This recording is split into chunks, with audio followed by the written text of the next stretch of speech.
Bonsoir tout le monde, ici Monsieur Cacahuète et Moi, Ezou. Zou. Ce soir nous sommes 27 Non, janvier. nous sommes pas 27. Nous sommes vendredi 27 janvier 2023 et il est 22h13. On est pas 27. Oui, on n'est pas à 27 ici. Il y a un film qui commence par 27 et qui finit par Rob. Bref, petite joke, petite blague. Blagounette. Il était une fois Monsieur Cacahuète, il y a quelques années, qui s'en allait dans une petite bureau de presse qui se trouvait dans la ville où habitait avant Azou. Ah bon? Bah oui, maintenant t'es dans la ville d'ici. Phoenix. Oui, bon, bref, une autre blague. Et ce Monsieur Cacahuète, qui n'est tout autre que moi-même, si vous l'avez deviné, j'avais repéré à la presse le DVD du film Le bateau. Comment ça s'appelle? Voilà, Le bateau des ténèbres. C'est un film que j'avais en DVD à l'époque du début de la PS2, que j'avais adoré, qui faisait partie de mes films cultes, mais que j'avais plus depuis bien longtemps puisque j'avais déménagé un certain nombre de fois. Bref, c'était un film que je voulais racheter. J'avais un petit peu hésité à la presse et quand j'y étais retourné, il n'y était plus ce DVD. Alors finalement, qu'est-ce que j'avais fait? J'avais regardé sur internet et sur Amazon, il y avait un coffret qui n'était pas très cher et qui réunissait 3 DVD. Le bateau des ténèbres, The Box et un film d'horreur, je crois, avec des clowns ou je sais pas trop quoi. Bref, j'ai commandé ce DVD, ce coffret, parce que c'était intéressant et il y avait au moins 2 films qui m'intéressaient. Le bateau des ténèbres m'intéressait beaucoup, The Box m'intriguait et l'autre film, je m'en fichais un petit peu. Mais bon, c'était toujours ça. Finalement, le temps a passé, on a regardé le bateau des ténèbres avec Zou. D'ailleurs, on en avait parlé dans un épisode de Parlons DVD. Bon, c'était il y a quelques temps, je ne me souviens plus quand déjà. Du coup, je pourrais pas vous dire le numéro du Parlons DVD que c'était. Mais ça fait partie de mes films cultes. Et puis finalement, c'est ce soir qu'on a regardé le film The Box. Alors, le titre original du film, c'est Gremlin, à ne pas confondre avec Gremlins, c'est pas tout à fait la même chose. Alors, il existe un autre film, un autre DVD qui s'appelle également The Box, je crois que c'est Cameron Diaz si je dis pas de bêtises. Ils ne sont pas sortis la même année, du coup ça peut prêter un petit peu confusion dans les recherches. Alors, on va commencer par lire le synopsis. Alors, je vous montre déjà le DVD lui-même. Bon, là, on voit la petite cube, la petite boîte, et on voit qu'il y a un genre de créature qui en sort. La jaquette est assez belle, il faut dire ce qu'il est. Là aussi, je le trouve, la jaquette quand même assez stylée. Après, le DVD en lui-même, rien de particulier à noter. Vous pouvez seulement transmettre la malédiction. 2 ans après le meurtre de son fils, Adam reçoit de la part d'un parent une boîte mystérieuse contenant un terrible secret. Elle renferme une très ancienne et puissante malédiction qui libère une créature maléfique dès que son mécanisme infernal du chronomètre tombe à 0. La boîte ne peut être détruite. Il ne peut lui échapper. Il peut seulement la transmettre à quelqu'un qu'il aime pour continuer un parcours sans fin. Un film fantastique et d'horreur terrifiant qui bénéficie du tout dernier et merveilleux effets spéciaux CGI Effect. Je suis pas tout à fait d'accord, donc là ça laisse matière à discuter. Donnant un réalisme effrayant aux scènes d'action au croisement de The Ring et de Godzilla. Je suis pas très d'accord avec tout ce qui est marqué au dos. Pour résumer le film, bon, on va peut-être spoiler légèrement, mais on ne va pas forcément spoiler qui va mourir ou qui va pas mourir. Mais grosso modo, il y a une boîte, donc on a une petite introduction qui est censée nous mettre un petit peu dans le feu de l'action. Et on voit très vite que l'introduction, ça se passe pas très bien. Et il y a quelqu'un qui va mourir. Finalement, quelques temps après, on découvre qu'une petite famille vit dans une grande maison. Il y a la grand-mère, la petite... l'arrière-grand-mère. C'est l'arrière-mère, d'accord. Non, il y a eu la grand-mère, la petite fille et les amants, oui. Non, mais Par la... rapport à la mère, c'est sa grand-mère, oui. Oui, Mais par rapport aux enfants, ça leur a rien. Oui, non, mais attends. Alors, oui, c'est pour expliquer. Donc, il y a un couple, un homme et une femme. Par rapport à cette femme, là, il y a sa grand-mère à elle qui vit dans cette maison-là. D'ailleurs, c'est la maison de la grand-mère. Et puis, ce couple-là a également deux enfants, un fils et une fille. Il y avait un fils qui est mort dans des conditions un petit peu... Il y avait un autre fils qui était mort 2 ans auparavant dans des conditions un petit peu mystérieuses, c'est-à-dire que... Oui. Le fait qu'on sache qu'ils avaient un autre fils avant. Bah, ils font plusieurs fois allusion dans le film au fait qu'il y a eu un autre fils et qu'il est mort dans certaines conditions. Il est notifié qu'il y a eu un genre d'enlèvement, mais vu comment ils traînent cette histoire comme si c'était un terrible secret, tout ça, on a l'impression plutôt qu'il y a eu un drame familial et qu'ils ont essayé de faire disparaître le cadavre du fils. Du moins, c'est moi l'impression que ça me donne. Mais bref, du coup, c'est un sujet qui est vaguement abordé pendant plusieurs fois dans le film, mais une fois que le film est terminé, on ne saura jamais vraiment ce qui s'est passé pour la mort de cet enfant. Et effectivement, ça n'apporte rien de plus à l'intrigue du film.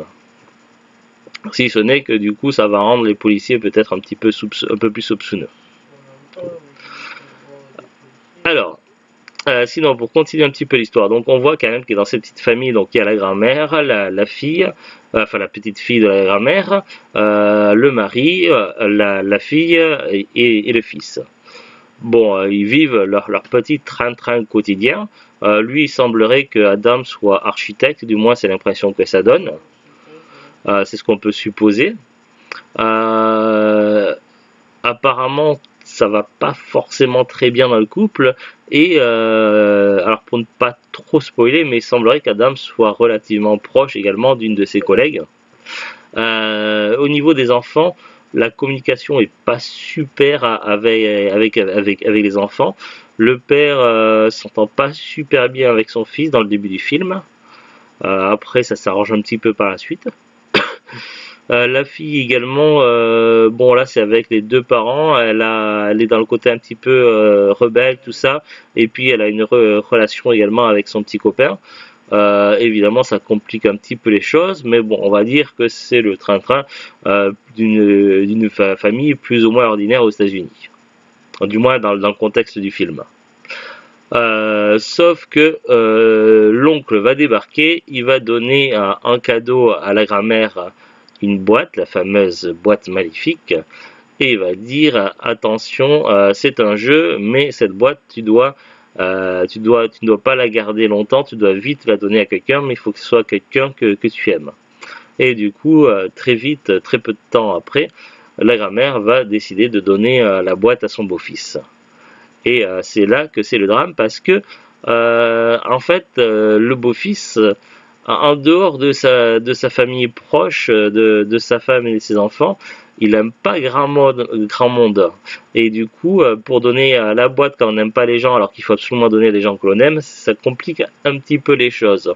Le souci, c'est qu'il y a un compte à rebours. Le compte à rebours, il y a des symboles, et du coup, ça fait quelque peu penser, enfin moi, ça me fait penser un petit peu au fameux compte à rebours qu'il y a dans les Chevaliers du Zodiaque, dans la première saison, celle du Sanctuaire, où Athéna est gravement empoisonnée, et qu'on voit qu'il y a un compte à rebours sur l'horloge qui descend. Les symboles s'éteignent au fur et à mesure, et s'ils ne trouvent pas une solution qui batte pas le gardien avant le temps imparti, la princesse Athéna va mourir. Grosso modo, ça me fait quelque peu penser un petit peu à ça. Le souci, c'est que à chaque fois qu'un symbole disparaît, il y a une petite ouverture qui va se faire dans la boîte, et la fameuse créature va en sortir et va se choisir une victime. Ce qui va donner lieu à des scènes plus ou moins gore, mais pas si sanglante que ça, quoique par moment, ça fait penser à Alien et est un petit joueur par moment, surtout la scène du ventre dans le premier film, par rapport à une scène ventrale assez dégueulasse dans ce film-là, The Box. Bref, donc forcément, plus le film va avancer et plus il va y avoir des morts. De ce qu'on a pu deviner, il semblerait qu'il y ait au moins 2 morts par jour. Le monstre attaque une fois la nuit, une fois la journée. Alors, ça a l'air d'être le matin, mais j'en suis pas tout à fait sûr. Ça peut être tous les 12 heures environ, on ne sait pas bien, mais ça a l'air d'être au moins 2 fois par jour. Ce qui fait que ça va quand même vite avancer. Au bout de 2-3 jours, on va approcher du dernier compte à rebours et il ne restera plus beaucoup de gens en vie dans l'entourage d'Adam. Et évidemment, plus les gens vont disparaître et mourir, et donc du coup moins l'entourage, moins l'extérieur va voir ces personnes-là, et plus ça va mener suspicion au niveau des policiers qui vont mener l'enquête. D'un côté, ils vont essayer de comprendre qu'est-ce qui se passe et s'interroger de plus en plus sur Adam et sur son entourage.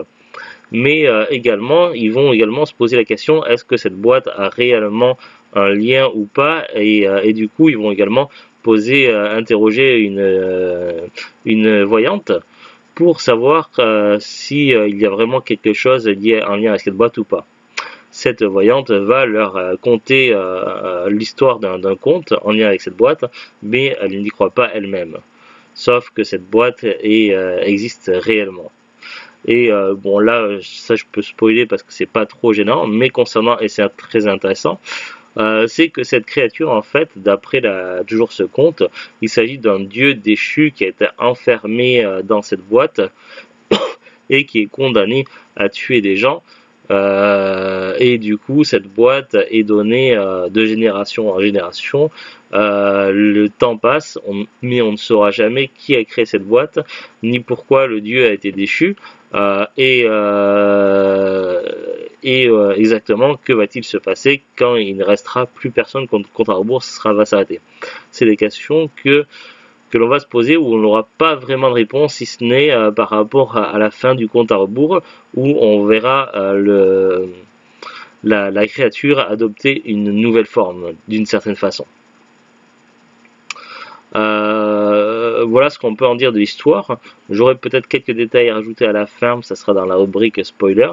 Sinon, pour dire ce qu'on en a pensé du film en lui-même, alors il y avait quelques bonnes idées, mais c'est gâché par tout le reste. Le jeu des acteurs est assez mauvais, les effets spéciaux sont pas terribles. Il y a des scènes un petit peu sanglantes, voire un petit peu trop sanglantes, qui sont peut-être légèrement abusées. Les doublages français sont à chier, quoi.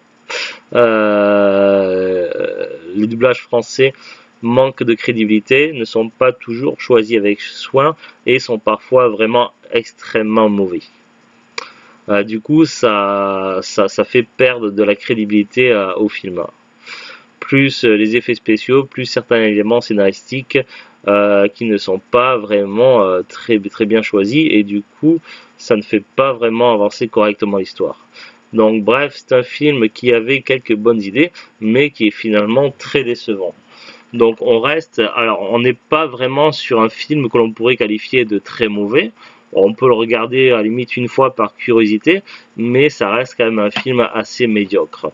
Du coup, c'est vraiment, si vous n'avez jamais vu ce film, c'est pas grave, vous ne ratez rien. Voilà ce qu'on peut en dire du film en lui-même. Après, le film n'est pas forcément très connu, du coup, j'ai fait quelques recherches, mais j'ai eu du mal à trouver une fiche Wikipédia, que ce soit en français ou en anglais. Du coup, j'ai dû me rabattre directement sur IMDb. Bon, c'est en anglais, mais on va voir les informations que je peux vous donner. Alors, The Box, titre original Gremlin, durée 1h28, catégorie horreur, science-fiction, thriller, donc c'est pas un film familial. Réalisé par Ryan Belgart, scénario Ryan Belgart, Josh McCamey, Andy Swanson. Casting Adam Hampton, Christy Caboon, Kat Scherster, Michael Anthony Page, Kathy Burgess, Mike Wogg, Connie Franklin, Caleb Milby, Vicky Wilcox, Kyle Pennington, Rachel Messer, Stacy Casalucci, Rachel McDonald, rien à voir avec le fast-food je pense, Chris Crane, Christopher Sneed, Lee West, William Sturgeon et Joshi McCamey. Est-ce qu'il y a d'autres infos intéressantes?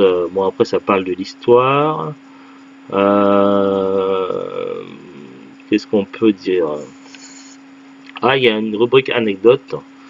Anecdote, The Children Show, les enfants montraient, je sais pas quoi, Charlie en train de regarder une carte, tableau de cartes, pour l'épisode pilote, appelé Big Magic Book.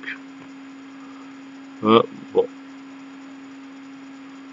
Je sais pas. Je comprends pas bien l'anecdote. Bon, c'est écrit en anglais, je suis désolé. Il y a des citations également de Charlie Thatcher qui dit I'm hungry, donc j'ai faim, et Alan Thatcher, ravi de te rencontrer, j'ai faim, moi je suis le père. Bon. Ils disent la date de sortie. Alors, les détails sur la date de sortie, je vais aller voir ça tout de suite.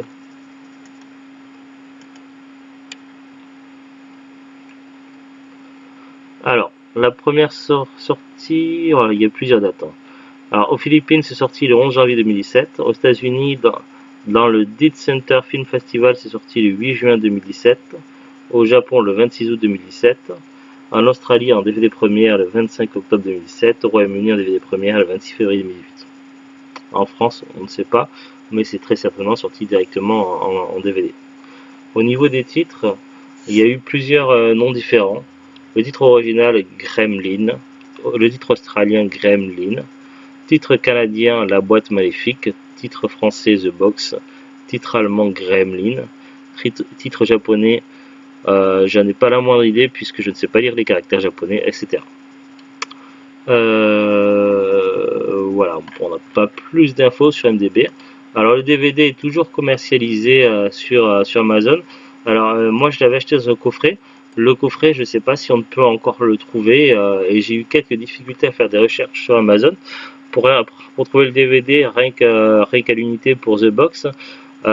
C'était un peu compliqué. Si on tape que The Box ou le nom The Box et le nom de l'année, on ne le trouve pas. Il y a tellement de résultats qui n'ont rien à voir. C'est un peu le bordel. J'ai quand même pu retrouver la fiche du DVD sur Amazon, mais il a fallu que je tape également le nom de réalisateur. Donc, dans la rubrique DVD et Blu-ray, il faut taper The Box et Ryan Belgart, et là on arrive à trouver le DVD. Alors, expédié vendu par Amazon, il est à 11,49 €. C'est pas non plus très excessif, mais vu la piètre qualité du film, c'est cher payé, c'est même trop cher payé. Un DVD comme ça, pour moi, ça serait 5 € max. Après, c'est un genre DVD qui doit pouvoir être trouvé sur le marché de l'occasion, certainement moins cher, dans les 1 €, un truc comme ça. Mais encore, il faut savoir où chercher. Alors, il y a plein de sites internet, j'ai pas vérifié, mais il y a Le Bon Coin, Vinted, Rakuten, eBay, etc. À voir si le DVD peut être trouvé moins cher en occasion ou à neuf. Je sais pas trop. Après, le DVD n'est pas forcément très connu, donc c'est pas forcément le DVD que vous allez voir facilement en supermarché ou dans les magasins cash ou même en brocante. Peut-être sur un coup de chance, si vous le cherchez vraiment, vous le trouverez pas cher dans un cash, mais je pense que le DVD est quand même peu courant.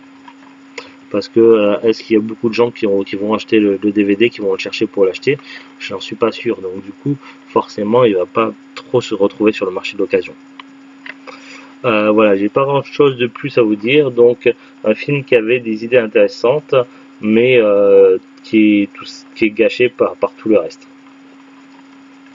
Ah oui, rubrique spoiler. Voilà, donc si vous ne voulez pas vous faire spoiler, je vous invite à arrêter la vidéo maintenant. Bon, si vous êtes encore là, on va pouvoir discuter encore quelques instants. Ce que je voulais dire tout à l'heure aussi, c'est que finalement, à la fin, le monstre là, donc il va y avoir un des enfants et le père qui vont être toujours vivants. Le monstre va devenir géant et va se mettre à attaquer tout le monde. Les policiers vont enfin prendre conscience de la réalité. Sauf qu'évidemment, il apparaît comme invincible et semble s'être affranchi de la boîte. Sauf que l'un des policiers va toucher la boîte avec ses mains. Du coup, le compte à rebours va se réinitialiser et le monstre, le dieu déchu, va être de nouveau aspiré dans la box et ça va être reparti pour un cycle. Et là, le film s'arrête comme ça. Donc on sait que c'est reparti pour un cycle. Est-ce qu'il prévoyait de faire une suite ou est-ce que c'était pour faire un genre, une fin pas forcément positive? Est-ce que c'était un genre? Je sais pas. Du coup, il n'y a pas vraiment de fin parce que disons que la fin n'est pas spécialement satisfaisante puisque le père, lui, forcément, avec tout ce qu'il a vécu, il va virer cinglé, puis il a perdu une grosse partie de sa famille. Le fils qui a survécu, qui a vu les cadavres et toute cette horreur, il va certainement être traumatisé et finir également dans une situation assez pas possible, quoi, psychologiquement. Donc du coup, eux, ils sont complètement, leur vie est ruinée, quoi, à cause de cette box et de ce dieu déchu, à cause de ce cadeau empoisonné de l'oncle. Et puis, du coup, on ne sait pas d'où vient cette boîte à l'origine, qui est à l'origine de tout ça, comment ça se fait que le dieu a été déchu et qui c'est qui l'a déchu. Tout ça, c'est des choses qui restent en suspens, on ne saura jamais. On ne sait pas non plus vraiment quelle est la réalité de l'intrigue sur le premier fils qui est mort. Ça reste en suspens. On nous l'a teasé plusieurs fois dans le film, mais on ne saura jamais. Donc bref, le film nous lance plusieurs trucs et qui ne seront jamais aboutis. Plus la qualité assez médiocre, que ce soit les jeux d'acteurs, les doublages, les effets spéciaux et même certains éléments scénaristiques, tout ça est tellement médiocre que finalement l'intérêt du film en est pratiquement ruiné. Donc voilà, un film assez décevant dans l'ensemble. Après, j'avais pas non plus énormément d'attentes, mais je pensais qu'il serait peut-être un petit peu mieux que ça. Voilà. Allez, c'est tout. C'était The Box, la malédiction. On ne peut pas la détruire, on ne peut pas lui échapper.